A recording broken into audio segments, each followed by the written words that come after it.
low-frequency electromagnetic pulses concentrated in the northern continental mass. The pattern suggests technological activity impossible.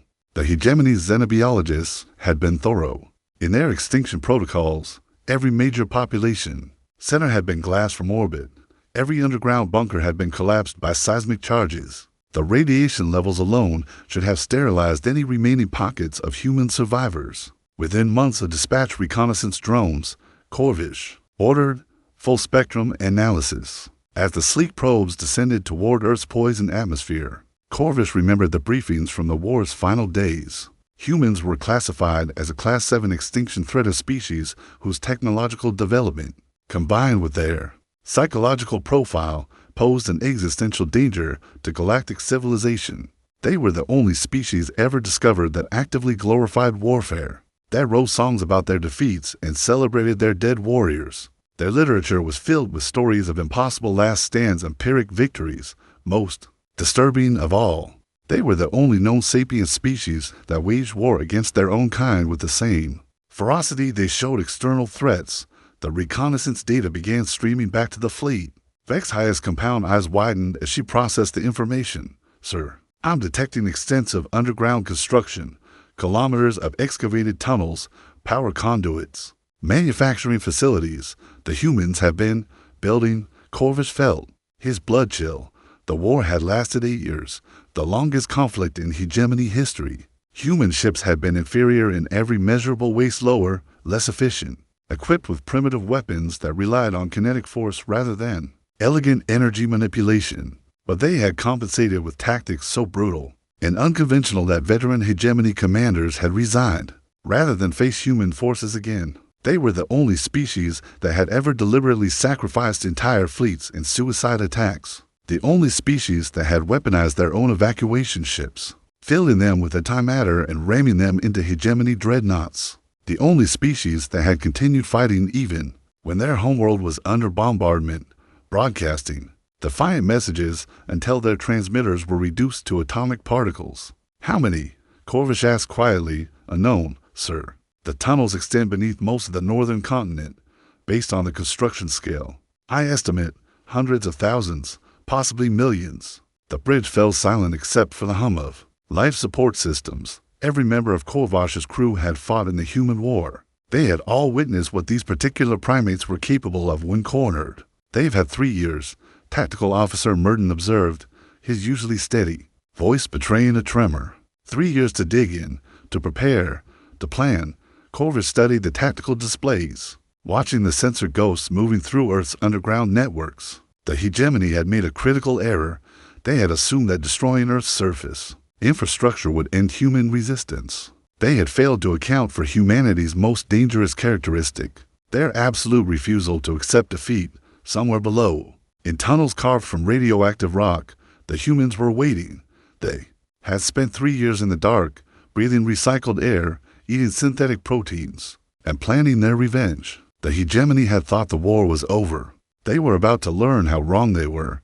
Signal the fleet, HFY commanded. All ships to battle stations, prepare for ground assault. But even as he gave the orders, he couldn't shake the feeling that he was making a terrible mistake. The last time the hegemony had underestimated humanity, they had lost 7 entire star systems before managing to push human forces back to Earth. This time, the humans had nowhere to retreat.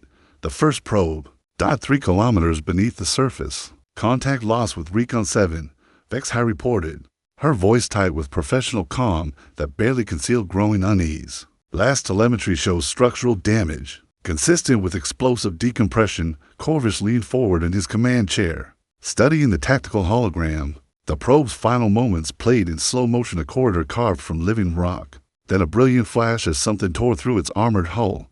The humans are armed, Merton stated unnecessarily. More than armed, HFY corrected, watching the data cascade across his screens. They're hunting. The next probe lasted 17 minutes before vanishing in a burst of electromagnetic interference. The third made it nearly an hour, transmitting detailed scans of vast underground chambers filled with manufacturing equipment, hydroponic farms, and what appeared to be weapons testing facilities. Then it simply stopped transmitting. Sir, incoming. Communication from the surface, BlackHFY announced. Audio only. Human frequency put it through. Static filled the bridge, then cleared to reveal a human voice female, speaking in their primitive but oddly rhythmic language. The ship's translation matrix struggled to process the archaic dialect. "This is Commander Lydia Voss of the Earth. Defense Remnant. You have 60 minutes to withdraw your fleet from this system." Corvosh's mandibles clicked in dark amusement. Even now, facing a fleet that had already conquered their world, the humans issued ultimatums. "Or what?" He transmitted back. The response came immediately. "Or we show you why you should have made sure we were all dead." The communication ended. Corvish stared at the tactical display, noting the positioning of his 14 heavy cruisers and their escort formations. The Hegemony's Fifth Fleet represented enough firepower to sterilize a dozen worlds, sir. Morden said carefully, "Recommend we proceed with orbital bombardment. Precision strikes on the tunnel entrances we've identified. Negative. We need to confirm the extent of their capabilities. Deploy assault teams to tunnels Alpha through Gamma. Full combat configuration." The first wave descended in armored dropships, their hulls glowing as they punched through Earth's toxic atmosphere. Hegemony Marines had conquered 47 worlds. They were equipped with energy weapons that could cut through battleship armor, powered exoskeletons that enhanced their natural strength tenfold, and tactical networks that coordinated their movements with mechanical precision. They lasted 18 minutes. The tunnel systems weren't just hiding places, they were killing grounds designed by a species that had spent millennia perfecting the art of warfare. The humans had turned every corridor into a trap, every junction into an ambush point. They moved through their own tunnels like water, appearing from concealed positions to strike with weapons that shouldn't have existed. Corvish watched his Marines dive through their helmet cameras. The humans fought with a combination of advanced technology and primitive savagery that defied tactical doctrine. They used energy weapons that fired in brief, devastating bursts clearly designed to conserve power while maximizing lethality. They employed projectile weapons that filled corridors with lethal metal fragments. Most disturbing of all, they used explosives with casual disregard for their own safety, collapsing entire tunnel sections to trap hegemony forces. "Squad 7 is trapped in Section Charlie," reported the assault commander, his voice distorted by battle static. "They blocked both ends with rubble. The humans are using some kind of plasma torch to cut through our armor. Fall back to the surface," Corvish ordered. Unable to comply, they've taken the lift shafts, where the transmission cut to screaming, then silence. Within 4 hours, the Hegemony had lost 300 Marines and gained nothing except the knowledge that humanity's survivors were far from broken. The tactical reports painted a picture of an enemy that had used their years underground to evolve into something more dangerous than they had been during the open war. "They've learned," Merton observed, studying the casualty reports, "adapted their tactics to account for our advantages." Corvish nodded grimly. During the war, human forces had relied on numerical superiority and reckless courage to compensate for technological inferiority. Now, working from prepared positions with carefully hoarded resources, they had become something else entirely. "Sir, we're receiving another transmission from the surface," HFY announced. "Commander Voss again, different voice, male this time." The speakers crackled to life, and a new human voice filled the bridge, younger than Voss, but carrying the same undercurrent of controlled fury. "This is Captain Marcus Kane, Earth Defense Remnant. Your hour is up. We gave you a chance to leave. You chose to send your people to die in our home instead." A pause, then the voice continued with chilling precision. "You want to see what 3 years of preparation looks like? You want to understand why you should have killed every last one of us? Stand by for demonstration." The communication ended, and alarms began screaming throughout the fleet. The first, mine had been drifting in Earth's shadow for 18 months. It struck the cruiser Hegemony's blade amidships, its primitive fusion warhead detonating against shields that should have deflected any human weapon. The explosion tore through 3 decks, vending atmosphere and bodies into the void. The ship listed, its port engines failing, emergency lights painting its hull in desperate reds and oranges. "Mines," Merton shouted, his tactical displays erupting in hostile contacts. "They've seeded the entire orbital zone," Corvish gripped his command chair as his flagship shuddered under point defense fire. The humans had been busy during their 3 years of silence. They had launched thousands of improvised weapons into carefully calculated orbits, turning Earth's gravity well into a maze of hidden death. "The mines are using our own debris as camouflage," HFY reported, her voice rising in pitch as proximity alarms screamed. They're indistinguishable from battle wreckage until they activate. Another explosion lit the darkness as the destroyer Voidfang died in nuclear fire. The humans hadn't just built mines, they had constructed guided munitions that could adjust their trajectories, turning orbital mechanics into weapons of precision. How did they launch these without us detecting them? Corvus demanded. Mass drivers, Murden realized, studying the tactical data built into their tunnel systems. They've been shooting payloads into orbit for months, possibly years, using minimal energy signatures, launching during solar storms to mask the electromagnetic signatures. The fleet was moving now, breaking from standard formation to avoid the drifting death that surrounded them. But every course correction brought them closer to other mines, other traps. The humans had turned their entire star system into a weapon, sir. Multiple launches from the surface, HFY announced, detecting massive energy expenditure from the northern continent. Through the viewport, Corvus watched pillars of fire rise from Earth's scarred surface. Not the elegant particle streams of civilized weapons, but crude rockets trailing chemical flames, dozens of them, then hundreds, rising on columns of superheated gas like an ancient human myth of war. Nuclear payloads, Murden confirmed, his sensors tracking the incoming swarm. Fusion devices, antimatter warheads, some kind of exotic matter weapon I can't identify. The humans were throwing everything they had built at the fleet in one massive salvo. It was tactically insane. They were expending resources that had taken years to accumulate in a single desperate gambit. It was also typically human. The point defense grids came online, filling space with interceptor fire, energy beams, and projectile screens created a deadly web between the fleet and the incoming missiles. Most of the human weapons died in the defensive fire, their primitive guidance systems no match for hegemony countermeasures. But the humans had learned from their previous defeats. They had watched how hegemony defenses worked, studied the patterns, identified the weaknesses. Some of their missiles carried decoy packages that split into dozens of false targets. Others used unpredictable flight paths that made interception calculations impossible. A few simply accelerated past the engagement envelope, trading payload capacity for speed. The cruiser Stellar Dominion vanished in a flash of antimatter annihilation. The battleship Conquest Eternal lost its forward section to something that made space itself seem to twist and collapse. The destroyer Iron Resolution simply stopped existing, its atoms scattered across a cubic kilometer of vacuum bioweapon that defied known physics. They're using experimental weapons, Murden breathed, staring at sensor readings that made no sense, prototypes, theoretical designs they've never tested. They're desperate, Corvus corrected, and desperation makes humans more dangerous than any tactical advantage. The fleet had lost 6 ships in as many minutes. The humans had turned a routine extermination operation into a pitched battle, and they were winning through sheer audacity and 3 years of careful preparation. Sir, detecting massive energy buildup from multiple locations on the surface, HFY reported. They're powering something big through his tactical displays. Corvus watched energy readings spike across Earth's northern continent.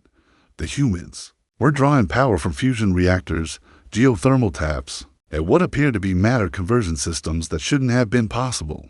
With their technology level, they're charging orbital defense platforms, Murden realized, built into the planet's crust. They've turned their entire world into a fortress. The first beam lanced up from Earth's surface, a column of coherent energy that struck the cruiser Final Victory dead center. The ship's shields flared and died, its armor sublimating into vapor. The beam held for 17 seconds, cutting the massive warship in half with surgical precision. More beams followed, reaching up from hidden emplacements with targeting accuracy that suggested years of careful calibration. The humans had used their time wisely, transforming their dead world into the largest weapon platform in galactic history. All ships, immediate withdrawal to minimum safe distance, Corvus ordered. Prepare for extended bombardment. But as his fleet pulled back, limping and burning, he realized the humans had forced him into exactly the position they wanted. They had drawn the hegemony into close engagement, bloodied them, and then forced them to retreat. Now they held the high ground, dug into fortifications that had been 3 years in the making.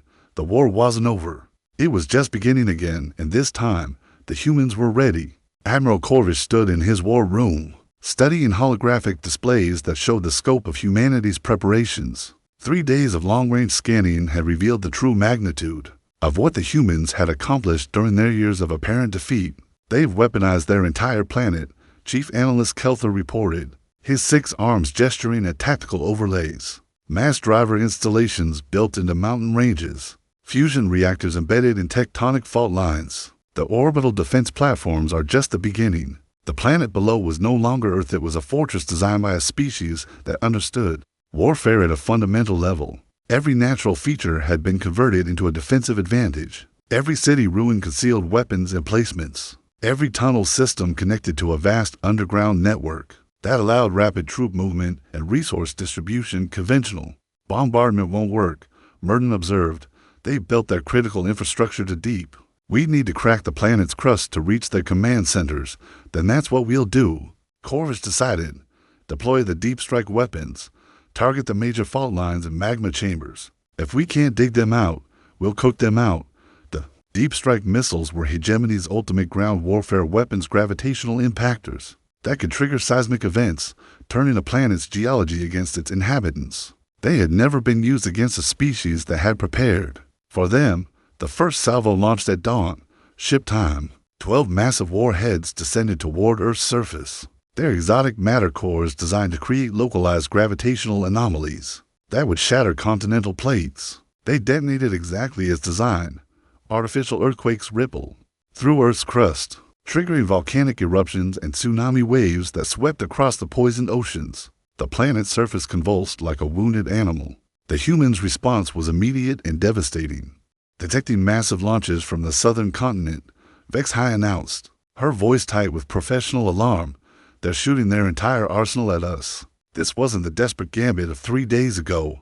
This was a coordinated counterattack by an enemy that had anticipated exactly this strategy. The missiles rising from Earth's surface weren't the improvised weapons of the previous engagement. They were purpose-built ship killers, designed during 3 years of methodical preparation. Sir, these missiles are using our own technology, Merton reported in disbelief. Energy shielding, quantum guidance systems, exotic matter warheads. How did they? They've been salvaging our wrecks, Corvus realized. 3 years of battlefield. Archaeology.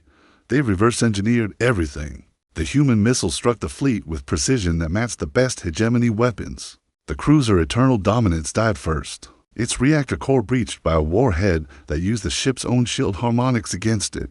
The battleship Galactic Pride followed, overwhelmed by missiles that seemed to anticipate every defensive maneuver, but the humans weren't. Finished, as the fleet reeled from the missile barrage, new contacts appeared on the tactical display ships rising from Earth's atmosphere. Impossible.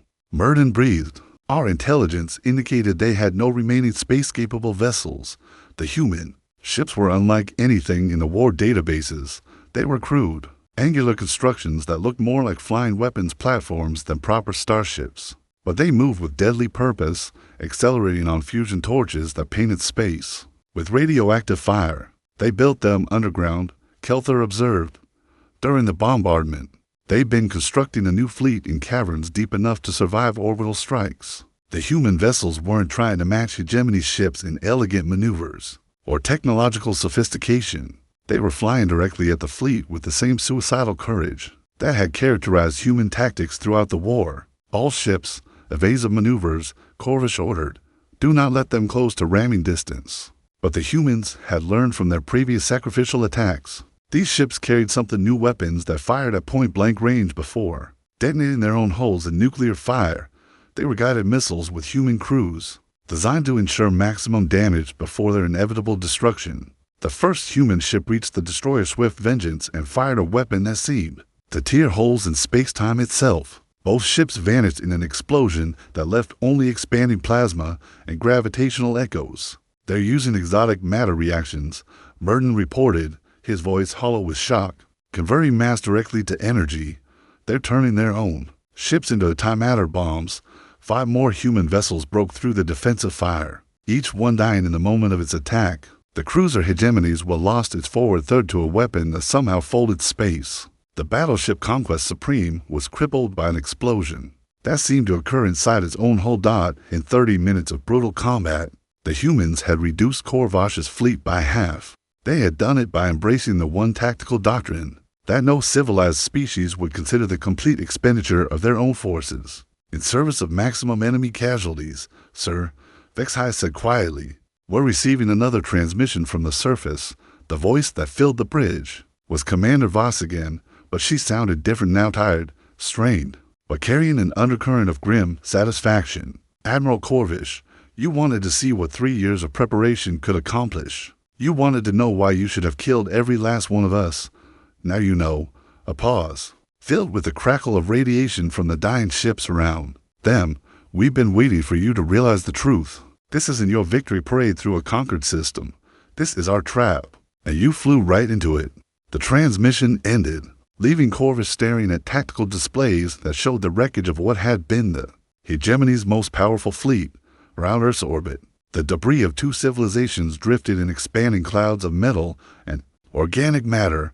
The humans had turned their defeat into a weapon. They had used their own supposed extinction as bait for a trap 3 years in the making. And Corvish was beginning to understand that the real war was just beginning. The second wave arrived exactly 72 hours after the first distress signal reached Hegemony High Command. Admiral Corvish watched the hyperspace rifts tear open like wounds in reality, disgorging the largest military force ever assembled in galactic history. 200 ships from 14 different species, their hulls gleaming with the weapons that had conquered 4 to 7 worlds. The hegemony had decided that humanity's final extermination required overwhelming force. Admiral Corvish, came the transmission from the lead dreadnought.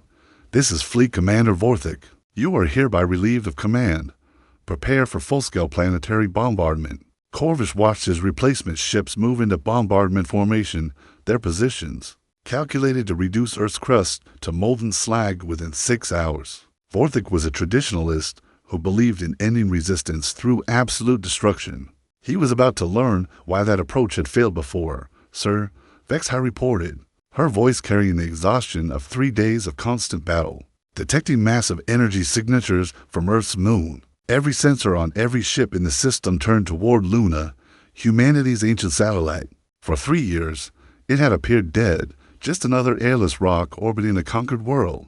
Now it blazed with power signatures that made the planet's defensive installations look primitive by comparison. The moon is artificial, Merton breathed, studying sensor returns that rewrote everything they knew about human capabilities. The entire structure is a weapon platform. They've been building it for decades. The moon's surface split along precisely engineered fault lines, revealing chambers that had been carved from solid rock over generations. Inside those chambers, weapons that humanity had spent a century perfecting waited in perfect readiness. The first shot from Luna's primary cannon struck Vorthik's flagship dead center. The dreadnought galactic supremacy, a kilometer-long symbol of hegemony dominance, simply ceased to exist. In its place, a brief star bloomed and died, taking with it 3,000 crew members and the certainty that this would be a quick victory. All ships, scatter formation, Vorthik's voice screamed across battle frequencies. Deploy countermeasures.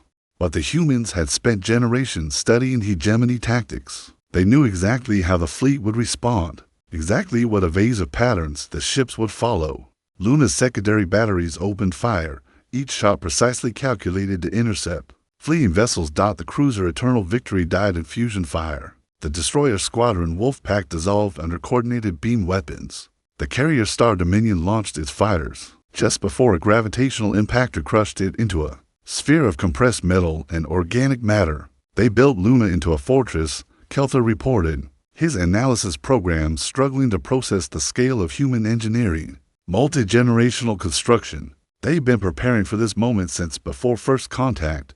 The realization struck Corvish like physical blow.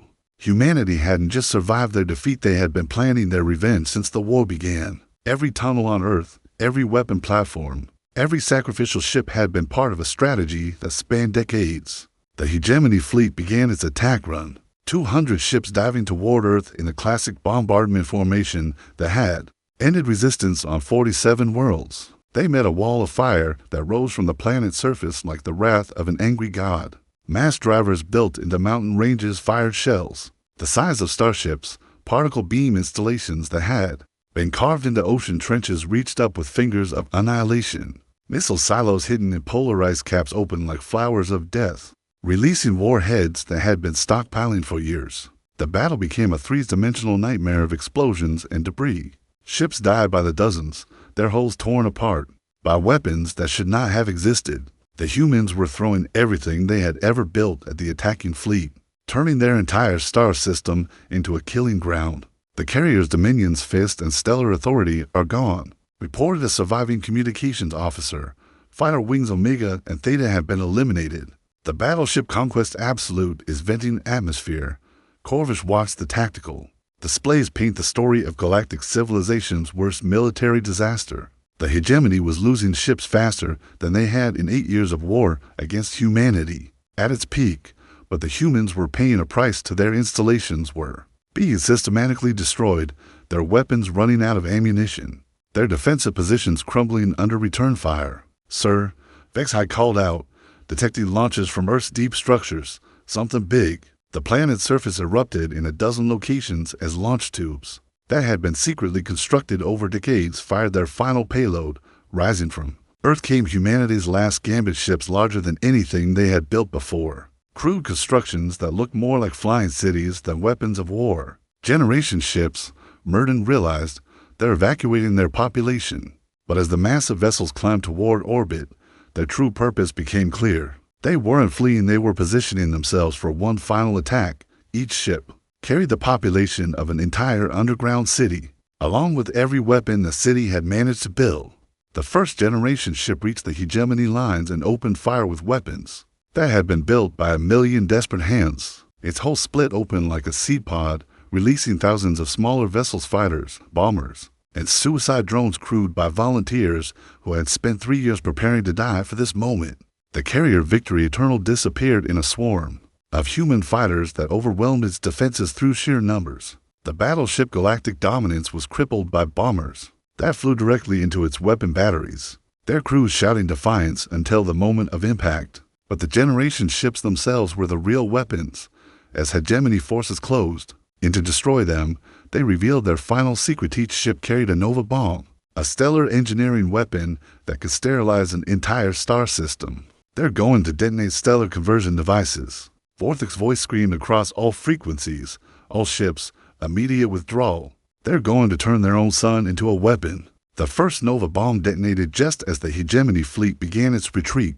The explosion was visible from neighboring star systems. A brief second sun that announced humanity's final answer to conquest. In the aftermath, as radiation and debris settled into new orbits around a fundamentally changed star, the survivors on both sides began to count their dead and understand what they had witnessed. The humans had lost their world, their moon, and most of their population, but they had also destroyed the largest military force in galactic history, crippling the hegemony's ability to wage war for generations. It was the most human victory imaginable. Pyrrhic, devastating, and absolutely uncompromising. In the radioactive aftermath of the Nova bomb, 53 human survivors huddled in the deepest chamber ever carved by their species. Commander Lydia Voss checked her radiation detector for the 100th time, watching the numbers climb steadily toward lethal levels. The chamber was 3 kilometers beneath what had once been the Rocky Mountains, protected by layers of lead, concrete, and pure human stubbornness. It would keep them alive for maybe another week. Status report. She called to the ragged group of soldiers, engineers, and civilians who represented the absolute last of humanity. Surface radiation is off the charts, reported Dr. Elena Vasquez, the expedition's sole remaining scientist. The Nova bombs worked exactly as designed. They've turned our entire solar system into a radioactive wasteland that nothing can survive, including us, added Captain Marcus Kane, the ranking military officer. His left arm hung useless, broken during the final evacuation from Luna's command center. Voss nodded grimly. The Nova bombs had been humanity's ultimate weapon and their ultimate sacrifice. They had used stellar engineering to turn their own sun into a radiological weapon, creating a dead zone that would remain uninhabitable for thousands of years. The hegemony fleet was gone, scattered atoms drifting in an expanding sphere of lethal energy. But so was Earth. So was humanity. Ma'am, called technical specialist Amy Chen from her jury-rigged communications array. I'm picking up transmissions from the outer system. Hegemony survivors are trying to regroup near the gas giants. Through the static and radiation interference, they could hear Admiral Korvash's voice coordinating the retreat of perhaps 30 ships all. There remained 200 vessels that had entered the system just days ago. They're hurt, Kane observed. Badly hurt, but they're not finished. Voss studied the tactical displays that Chen had managed to keep operational. Using salvaged components and sheer ingenuity, the surviving hegemony ships were indeed regrouping, but slowly, carefully. They had learned to respect human capabilities the hard way. They'll be back, Dr. Vasquez said quietly. Maybe not this year, maybe not this decade, but they'll return. And when they do, there won't be anyone left to stop them. Maybe there will, Voss said, activating the chamber's main display screen. The image that appeared showed the night sky as it had looked from Earth before the bombardment. Thousands of stars scattered across the darkness, each one representing a world, a possibility, a chance for humanity to take root and grow. The hegemony thinks they've won because they destroyed our world, Voss continued, but they've never understood what makes us human. We're not tied to one planet, one system, one star. We're explorers, survivors. We adapt. She gestured to a sealed section of the chamber where rows of cryogenic pods waited in perfect readiness. The Diaspora Project, 500,000 genetic samples, cultural archives, technological databases, and artificial wombs. Everything needed to rebuild our species from scratch. Kane stared at the pods with growing understanding. You're talking about scattering humanity across the galaxy, seeding our species on worlds the hegemony doesn't even know exist. Exactly. The war they just fought. This was never about defending Earth. This was about buying time for the real plan to work.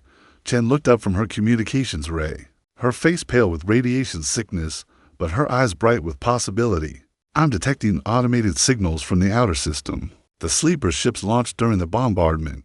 They made it past the hegemony patrols. For 3 years, while humanity had been building weapons and fortifications, they had also been quietly constructing something else, a fleet of automated vessels, designed to carry human genetic material and cultural information to distant stars. The ships were small, stealthy, and programmed with one simple mission: find habitable worlds and plant the seeds of human civilization. How many? Voss asked. 1,200 confirmed launches. Probable destinations include Wolf 359, Proxima Centauri, Kepler 442, and approximately 800 other systems within 50 light years. The numbers were staggering.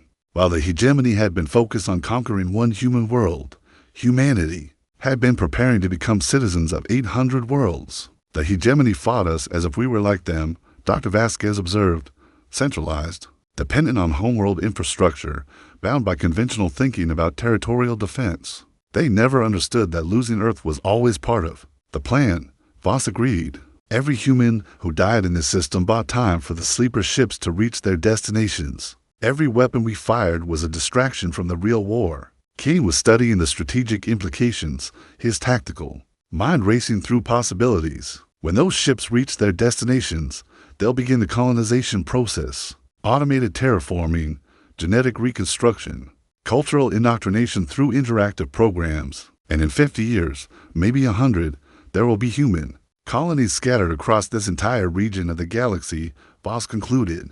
Colonies that the hegemony doesn't know about, can't track, and won't be able to find until it's too late. The radiation detector chimed another warning. They had perhaps 6 days left before the chamber's shielding failed completely. So what do we do now? Chen asked. Voss smiled, the first genuine smile any of them had managed since the bombardment began. Now we send one final message.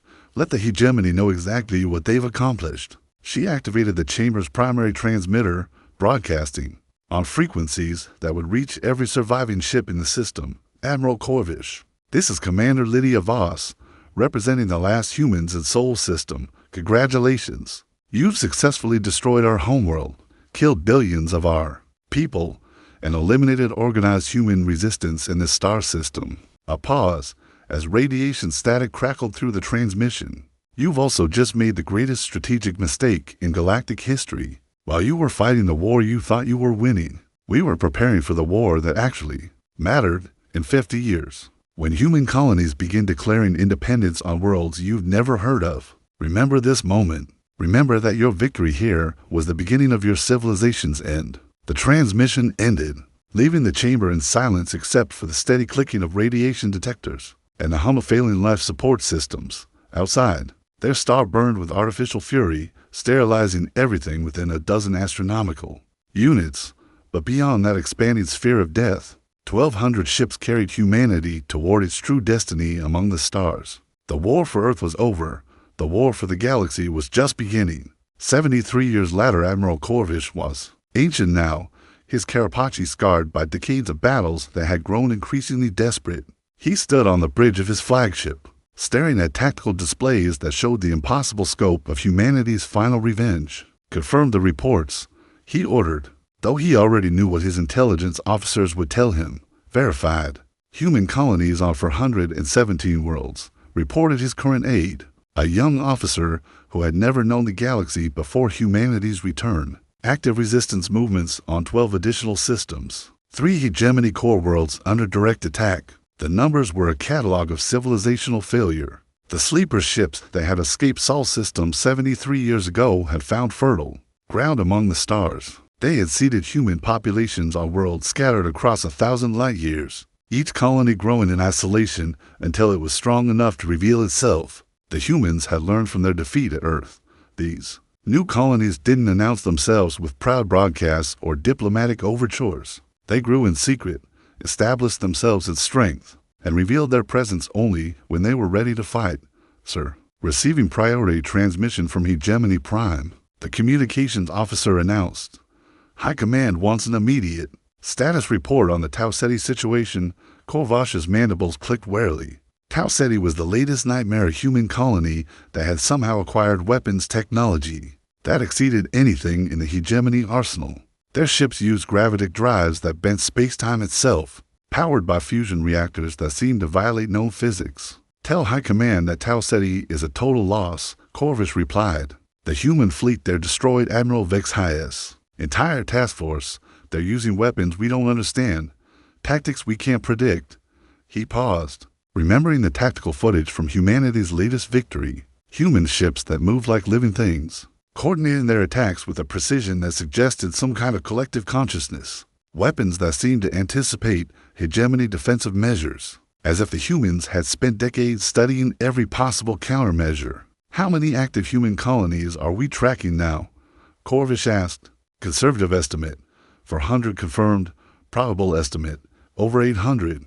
They're using decoy signals, false signatures, and stealth technology that makes accurate counting impossible. 800 worlds. The humans had turned their defeat into the largest colonization effort in galactic history. Every world they controlled became a base for further expansion, a breeding ground for more humans, a factory for more weapons. Sir, the tactical officer called out, detecting hyperspace signatures, multiple contacts approaching from the galactic rim. The main display showed the familiar blue-white rifts of hyperspace emergence, but there were dozens of them, appearing in perfect formation around the system's perimeter. The ships that emerged were unlike anything in the war database's sleek, organic-looking vessels that move with predatory grace. Human design, the tactical officer confirmed, but the technology is centuries beyond what they possessed at Earth. The lead ship opened communications, and a human voice filled the bridge. It was young, confident, carrying none of the desperate fury that had characterized human transmissions during the original war. Hegemony vessel. This is Captain Sarah Chen of the Terran Colonial Navy. You are trespassing in human space. Withdraw immediately or face the consequences. Corvish studied the tactical display, noting the positioning of the human fleet. They had emerged from hyperspace in a perfect encirclement pattern, cutting off all escape routes. It was a textbook maneuver executed with flawless precision. This is Admiral Corvish of the Hegemony 5th Fleet. He transmitted back. This system has been under hegemony control for over 2 centuries. Not anymore, came the reply. As of today, this system is under the protection of the Terran Colonial Union. You have 10 minutes to begin your withdrawal. The transmission ended, leaving Corvish staring at sensors that showed his single aging cruiser surrounded by 30 human warships that represented 70 years of technological development. Sir, his aide said quietly, recommend we comply with their demands. Corvish nodded slowly. The mathematics of the situation were clear. His ship was outgunned, outnumbered, and facing an enemy that had spent decades preparing for this moment. Signal the fleet, he ordered. General withdrawal from all frontier systems. Inform High Command that we're implementing Protocol 7. Protocol 7 was the hegemony's emergency plan for species-wide extinction threats. It involved retreating to core systems, establishing defensive perimeters, and preparing for prolonged siege warfare. It was an admission that the war was lost. As his ship turned away from the human fleet, Corvish activated his personal log for what he knew would be the final time. Admiral's log, final entry. Today marks the end of hegemony expansion and the beginning of our retreat to core systems. The human colonies have revealed themselves across the galaxy, and their technological capabilities now exceed our own. He paused, watching the human ships maintain their formation. As its cruiser limped toward hyperspace, 73 years ago, we thought we had won the war by destroying their homeworld. We failed to understand that we were fighting a species that doesn't recognize the concept of final defeat. Every human who died at Earth became a seed for future colonies. Every weapon we destroyed was replaced by 10 better ones. Every victory we achieved taught them how to defeat us. The hyperspace rift opened ahead of his ship, offering escape to the shrinking borders of hegemony space. The war is over. Humanity has won, not through the elegant strategies preferred by civilized species, but through the most human approach imaginable. They turned their greatest defeat into their ultimate victory. As his ship entered hyperspace, Corvish caught a final glimpse of the human fleet through the viewport. They weren't pursuing, weren't gloating, weren't even particularly interested in his retreat. They had work to do, more systems to liberate, more colonies to establish, more of the galaxy to claim as their own. The war had ended exactly as it began, with humanity refusing to accept the universe as it was and deciding to change it instead. In the depths of space, automated beacons began broadcasting humanity's message to the galaxy. The Terran Colonial Union welcomes peaceful contact with all species. However, any attempt to restrict human expansion or threaten human populations will be met with immediate and overwhelming response. It was a diplomatic message wrapped around a threat, delivered by a species that had already proven they would burn down the galaxy. Before accepting defeat, the universe had learned to fear humanity's desperation during the war. Now it would learn to fear humanity's success. Commander Lydia Voss had been right in those final moments beneath Earth's poisoned surface. The war for Earth had indeed been a distraction. The real war, the war for the galaxy, had been won before it even began. And in the end, humanity's greatest victory had come not from their weapons or their tactics, but from their absolute refusal to let extinction be the final word in their story. The war was over, humanity had won, and the galaxy would never be the same.